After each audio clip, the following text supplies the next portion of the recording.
For those of you who are new to the channel, welcome to the barbecue. My name's Jeff and I'm your chef, and I make these kind of videos all the time.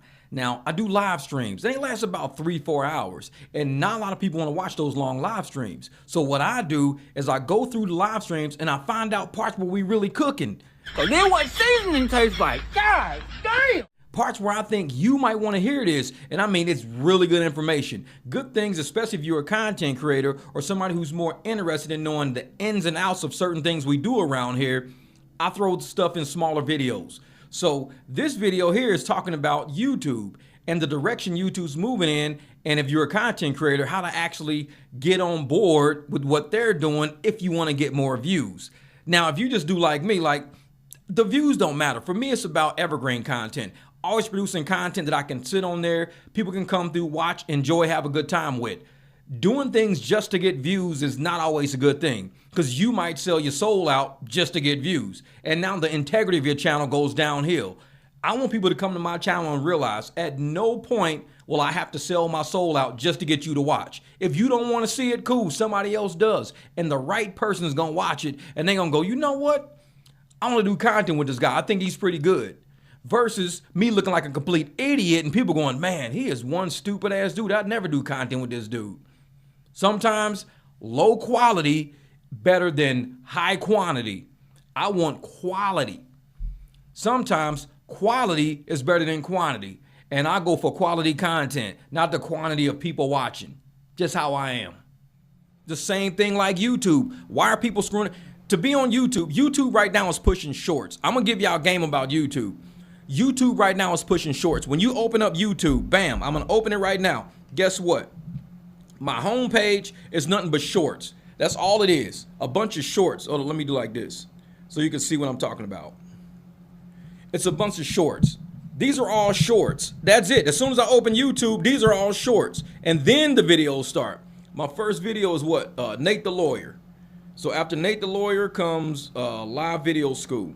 But when you open it, it's going to show you nothing but YouTube shorts. Do you know why? Because I'm a corporate accountant. Let me tell you why they're doing YouTube shorts. A YouTube short pays you 27 cents to 30 cents every 1,000 views. Most YouTubers that don't know business, most of them that don't know business, sit there and say, I got 5,000 views on that short I dropped. 5,000 views. Bro, I got 5. What you do is multiply the number in front of the K. 5. Since you got 5,000, it's 5K. So do 5 times 30 cents. You just made $1.50 for 5,000 views. You made $1.50. But see, the average YouTuber who's not business minded don't think like that. They sit around every day. I got 5,000 views in that short. Bro, you made $1.50. Why do you think YouTube is pushing shorts? Because they know the average YouTuber is tripping off of views. That's all they care about is views. I got 5,000 views, bro. 5,000. Look at that shit. 5,000 views, bro. I'm going famous. I'm going viral. 5,000. You just made $1.50. Now my average video pays me about $10 for every 1,000. So if I got 1,000 views on one video, I just made 10 bucks. You got 5,000 views. You got 5,000 more views than me, but you made $1.50 and I made 10 bucks. So I'm $8.50 ahead of you. For every 1,000 views I do, I get 10. If I do 2,000 views, I get 20. If I get 3,000 views, if I get 5,000 views, I just made 50 bucks on a video. Where you got 5,000 views on a short and you got $1.50. So I got 50, you got $1.50. I'm $48.50 ahead of you for the exact same amount of views in the exact same day. Why do you think they're showing YouTube shorts? Because the average person is tripping off of views. I don't care about the views. If I want to do a long video, when I drop my long content, when I do my evergreen content, that video takes off after 80, 90 days of sitting in the algorithm. So I'm like, these are all my retirement videos. So I can sit it on there. People say, well, you only got 300 views on that today. I don't care. Come back in about 3 months. You can be like, damn, that video was at 300. Now that shit's at 14,000. Yeah, 14,000 times, let's say $5. Now I'm up to 60 bucks. 14 times 5, I'm up to 60 bucks. But yet they're sitting on these shorts that are worth 5,000 views is paying you $1.50. 1,000 views is paying you 30 cents. This is why I don't mess with no damn shorts. If I drop a short, it's because I'm bored. I'll drop a short when I'm bored, just to stay in the algorithm. Shorts are not, I don't care how many views I get on a short. One short is the equivalent of 1,000 to me. One video. I mean, it's 30 cents. You look on my short tab, my shorts tab, it might pay me $8 a month. That's it. Maybe $8 a month is what I get paid on my shorts tab. $8 a month. And that's a bunch of 30 cents added up over and over and over again. I don't care about that 30-cent shit, but YouTube cares because they say if we show a bunch of shorts on the homepage, we pay less money. We got a bunch of happy-ass YouTubers that don't even realize that we ain't paying them shit. Oh, man, look, that video, I got 10,000 views on that short, bro. That's $3. 10,000 is $3. If I get 10,000 on one of my videos, that's an average of, let's say, $10. That's $100. I'm $97 ahead of you for the same amount of views because I don't do shorts. This is what YouTube is doing to people right now. They are no different than Uber, no different than Lyft, no different than TikTok. They're doing the exact same thing. So you got to have a business mind to say, you know what? I'm going to actually create 2 accounts because that's why I'm going to drop this video about this dude whose channel he had 87,000 subscribers and they just dropped him. So I'm going to be like, okay, I'm going to show you guys how to create 2 or 3 accounts, being 5 or 6 different niches on 2 or 3 accounts and just let the views stack. Like a lot of people that see my content, if you look at any of my Anton content or any content of anybody I've ever reviewed, it pales in numbers compared to mechanic content I do. When I'm doing mechanic content, that shit grows like exponentially and it never stops. It's retirement content. That's what I call it. Retirement content. I mean, if you want to create a retirement check of $5,000, $6,000, $7,000, $8,000 a month, get a YouTube channel and start doing how-to videos. That's your retirement account. Because you ain't even got to create videos no more. Somebody's looking for how to get a 2x4 attached to a 4x4, how to put a bracket on this to this, how to. Everybody's looking for how to. That's how you retire on YouTube. Do a bunch of how to. Because if you're only reviewing people's content, you've got to stay reviewing it. Because at some point it's going to fade out. That situation faded out, you got to review them again. That situation fade out, you got to keep staying reviewing shit. So like I said, when I'm out reviewing this content I got right now, this dude's right here talking about how he got booted off of YouTube, making $40,000 a month, and he just woke up one day. He's got the whole email and everything. They said his content was dangerous. And all he did was content talking about consulting and business.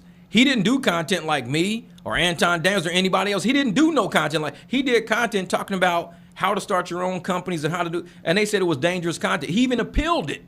And they still said, we still have to find it as dangerous. But they couldn't explain what was dangerous in his content. Oh yeah. Scotty Kilmer, man, I've been on Scotty Kilmer's channel since I started YouTube. I've been on his page since probably 2009, 10. I've been on Scotty Kilmer's channel forever. That dude, he knows his shit. So when we super chat versus Cash App, YouTube guys is taking a percent. Oh yeah, super chat, YouTube takes about maybe 30 to 50% of a super chat. And that's why, and it is not a bad thing. And YouTube likes it. So what YouTube does is it says, oh, if these people like the super chat, we're going to send them to live streams. So you guys get notified of live. People who don't super chat normally don't get live stream notifications. They won't, because YouTube don't care if they watch it or not. Don't really care. But if people super chat, you get live stream notifications a lot more.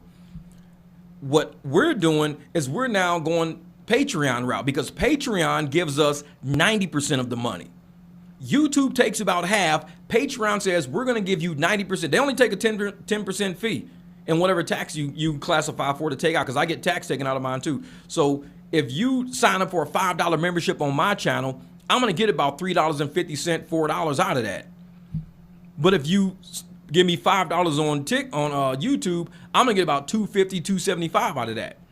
So you get your money stretches, the creator's money stretches longer on platforms that give them a higher percentage, just like with Uber and Lyft. When I drive private, that's 100% money coming to me. Less whatever I use for fuel, less my commercial insurance, less, a referral fee, because I pay people referral fees for referring me rides and shit. But with YouTube, they're taking a big chunk right off the bat. Uber takes a big chunk right off the bat. People are paying $100 for a ride. The driver might get 35 out of the 100. When the the writer could just say, hey man, how about I just give you $75? You ain't even got to tip me at that point. Instead of you paying $100 plus a $20 tip for $120, you say, I'm going to give you $25, I'm going to give you $75. So you give me $75 and everything's good. And no tip, no nothing. And that's kind of how you grow your money exponentially. So if you growing your money exponentially and you want to create a Patreon, if I'm only making, let's say, $2,000 a month on YouTube, $2,000 a month, and that's with 25,000 subscribers, I'm making $2,000 a month with 25,000 subscribers. I can actually make $2,000 a month with 100 subscribers on Patreon. So Patreon is less people, higher impact for the exact same content.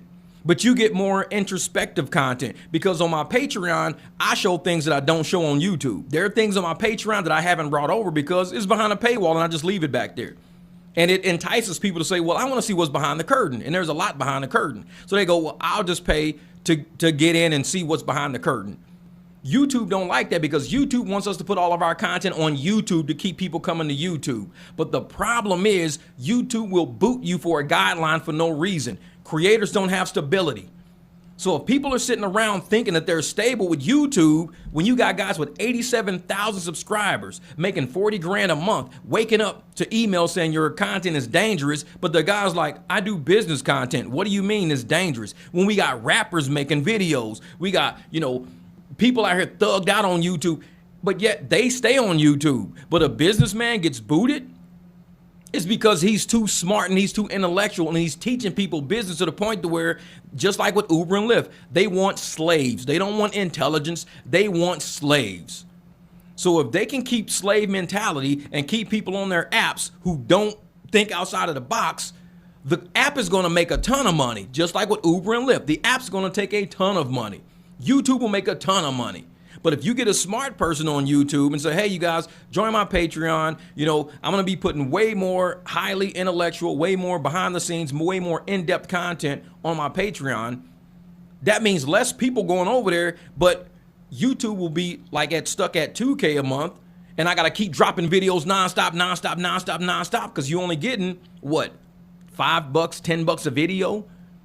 When one person at Patreon can pay you $5. So why do I gotta wait for 1,000 people to view a YouTube video just for me to get $5 when one person goes to my Patreon and gives me $5? It's like I'm trading one person for 1,000. Every single time somebody goes to Patreon and they join up, that's 1,000 views on YouTube. Every time when, like I said, Nia and Anthony, they go over there and they subscribe at the $25 level. That's like 3-4 videos on YouTube. So they're basically the equivalent of 3 or 4 videos a month. They sign up every month. They sign up is like the equivalent of me doing 3 or 4 videos on YouTube. So that's 3-4 videos, 3-4 days that they're saving me of content. If I do a video a day, and they give me $25, that $25 they paid is buying me a day. So now I can be on Patreon that day, doing whatever I want to do instead of chasing views on YouTube. Because what is YouTube doing? They know everybody's chasing views and they're putting shorts on the homepage because shorts don't pay shit. So because shorts don't pay shit and everybody wants to be a YouTuber, they're going to keep making short after short after short. They're getting $1.50, $3, $1.50, $3, and meanwhile, YouTube is making bank. And the long content creators, we're struggling because they're taking views away. Mr. Beast from $200 million down to $50 million. So we say we're moving over to Patreon. And if you don't want to support the content through Patreon, you can Cash App, you can Venmo, you can Zelle, whatever you want to do to help us continue sitting in these chairs, buying all this equipment, researching all of these apps, doing what we can do to bring you content. We'll do this every day. Most people are working, driving around. Some people are, at warehouses. People are doing different things, and they're linking up with actual content creators to help them get through their day.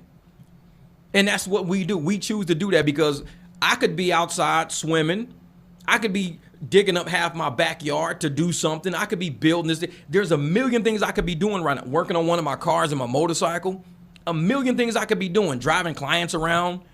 But instead I say, you know what? I'm going to hang out with you guys today. And I might start doing more live streams because I think it's interesting. Live streams are way more interesting than some of the videos that I'm putting out, which is not a bad thing. It's just a real thing. Most of my videos are going to be If they're not repair videos or evergreen videos, people not gonna watch them anyways. So I just do like other videos all the time, and it's cool. Because to me, it's funny. We all get inside jokes. We laugh, we joke and shit like that. It's cool. And people say, well, nobody's watching your video. Dude, I make $300-400 a day working. I'm a worker. I'm not a sit around beggar. I'm a worker. I get outside and I wash my car in the heat. I do the wheels. I do the inside of the spokes. I do the inside. I work. I vacuum out my car. I wipe down all the seats. I clean all the inside of the windows through the whole damn SUV. I work. I'm sweating by the time I'm done. I work. I go jump my ass in the shower. I put on some clean clothes, this and that. I go pick up my clients. I'm going through traffic. I am working every day. So when I'm not actually working and sweating to death, yeah, I'll sit here and I'll do a live stream. Or I'll try to edit a video. But if I'm not editing videos and I'm not doing live streams, I'm working. It's who I've always been. I got too much to do. So I don't sit up there and say, we need a part 2 of the backyard renovation job. Oh, I dropped that video this morning, Greg. I dropped that video at 10 o'clock this morning. I'm glad you asked. Because like I said, those videos aren't in you guys' recommendations because you probably don't look at DIY stuff. So if people come to my homepage every single day, there's a video on my channel, every single day. So if people come to my video and you go to the recently uploaded content, the very first video you see is the video you probably didn't get a notification from. I guarantee, because that's why I got it saying recently updated content. And I created that folder myself. So YouTube didn't create that folder. I created the folder recently updated content. And I throw every single video in there the moment I upload it. Because YouTube don't send recommendations to everybody. So when people go there, oh, you hyped it? There you go, brother. There you go. Thank you, bro. I appreciate that, man. And a lot of people that don't get those notifications, they need to know that I'm already ahead of the curve. I know that. YouTube don't notify everybody because it's not in people's algorithm. So what they do, or they don't even recommend it. So I put it in recently uploaded content right on my homepage. Guarantee you, people open it and be like, dude, how come this video only got like 300 views? Because YouTube didn't send it out. It didn't recommend it. Well, how come this only got this many views? Because YouTube didn't send it out. YouTube only sends out what people watch. If people aren't watching it or it's not trending, YouTube's not going to send it out. People have to physically, actively go look for it. But on Patreon, it's different. With Patreon, when people actually be on that site, Patreon sends a notification to all the members that say, I want a notification. The moment I drop a video, notifications go out automatically. YouTube don't operate like that. I drop a video, it don't tell nobody unless that's something you're looking for actively all the time. Even with my live streams and things like that, YouTube don't let everybody know, which is totally fine. And I tell folks, I'm going to drop the content regardless. And I'm protecting my content by moving stuff over to Patreon, because the day that YouTube chooses to just, like that guy, he was like, well, what did I do? They're like, you did something dangerous. What? I'm just talking business, bro. I didn't do anything. And he's like just an average, everyday corporate guy talking business. You did something dangerous. What did I do dangerous? Whatever it was dangerous. Well, what was it? I got the whole email. And they did not even, just like the email they sent me, they couldn't tell me what I did because the video that I reviewed is still on YouTube. The review of a video of that video is still on YouTube. My review of the video flagged me. And I'm like, how is the original online, a review of that original online, but then my review gets flagged?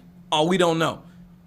Protect yourself. And that's what the video this guy's saying. You need to, if you're going to be a content creator, do not rely on YouTube because they are not using human systems. They are using other systems to kick people out and they won't even let you back in. He had to create a whole nother account. This dude was making 40 G's a month with that account. 40 G's. YouTube was like, oh, that's ours now. Because once they kick it, it's gone. You can't get it back. It's gone. Welcome to the barbecue. In the front seat, hand out the sunroof. This is what the sun do. Living on the west coast, car in the front yard, knowing I'ma do the most. I ain't boast, I just how I am. I work hard for the money I got in my hand. How the hell you gon' tell me how to live my life when you broke as a joke and can't pay your life? You ain't got that right. Better slow your roll. St. Louis down to Memphis know about that go. You can catch me out in Mason with the Mexican gang. I can hang with anybody and I don't bang. Ain't no a real OG, cause I move in silence. G, lasagna, without no violence, it's the brotherhood. And you know a brother living good, made it out of Beach and Park, sitting down in Kirkwood. Made the call to them folks in my family. Now podcast trolls stay spamming me. That's the man in me, ain't bottom body lame folk. Content, copycat, comment on the same joke. I rearrange folk, put them in their place quick. They think they hard with emojis in the light click. See that light shit, and I'm a heavyweight. I gave away more game than they can ever take. Butcher, the baker, the candlestick maker. I'm all three, so you better get your weight up. Ain't no way that they can dim my shine. Headlights in my beamer got you sitting behind. I ain't got no time unless you want to create. All the YouTube fakes, I can spot these stakes. Gotta block these places, put them back on the bus. Now they wanna waste time, going to war with us. What's the war with us? About to make that stack. Got me on my grind, and I ain't never gonna lack. Get it cracking like corn, had to bring that back. I don't even really rap, but this beat was a slap. It's like, welcome to the barbecue. Gonna get a plate or two. Welcome to the barbecue. You know how we about to do. That's right. Like to appreciate everybody coming through the barbecue. Y'all know how we gonna get down every time.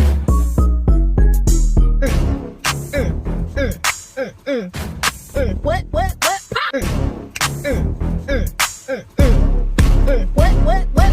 Okay, guys, look, come through. God was coming, it was coming through. People watching my stuff.